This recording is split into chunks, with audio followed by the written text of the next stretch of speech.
Connecticut mother of two, Michelle Peruzzi, didn't plan to give her 7-month-old Alejandro formula, but after returning to work, she had no choice. I went back to work when he was 2.5 months old, and my supply really depleted after that. Due to Alejandro's dairy allergy, their pediatrician said only one kind, Alimentum, would work. But now the Food and Drug Administration is warning consumers not to use or purchase certain powdered Alimentum, Similac, and Elecare formula with an expiration date of April 1st, 2022 or later, manufactured by Abbott Nutrition, after 4 babies were hospitalized with serious bacterial infections. One of them has died. This is something out of a mother's control, and it's not something that any mother or any parent should ever have to worry about. The FDA says all 4 consumed powdered formula manufactured at this Abbott facility in Sturgis, Michigan. 3 of the children tested positive for strains of Cronobacter and the other with Salmonella.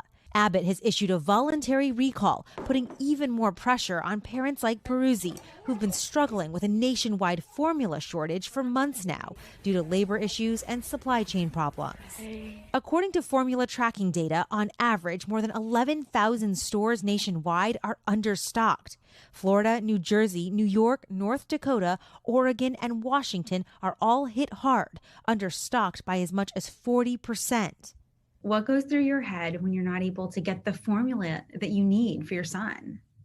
I go into full panic mode. I get really anxious. As for the recall, Abbott Nutrition says in a statement it regrets the impact the recall will have on parents and caregivers. And while it acknowledges bacteria was detected at the plant, Abbott says no distributed product had tested positive for the presence of either of these bacteria, and we continue to test. Adding it's increasing production in Europe and air freighting product in. Meantime, some parents are seeking out breast milk banks for help. But at Mother's Milk Bank in San Jose, California, Executive Director Jonathan Batista says donations of so-called liquid gold are also down in the pandemic.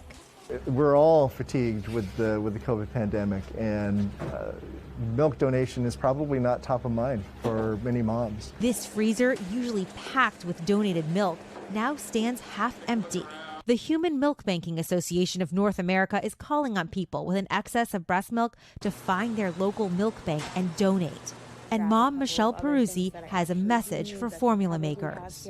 I really hope that whatever issues that they're having, that they really learn from it and things get better in the future. To try and meet her son's most vital need.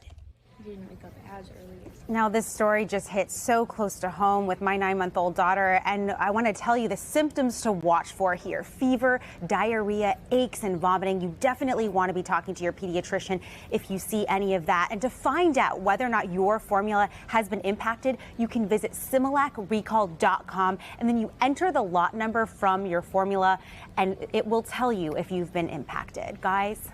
Joe, we're so glad that you did this story. It's so important, and you're right, it hits so close to home for so many families. My mom friends and I were texting yesterday trying to figure out what it all means and trying to figure out a plan B for those who use that formula. So thank you so much for that important information. Thanks, Kristen. So much that families do to try to protect their kids. The last thing you want to worry about is the formula as well.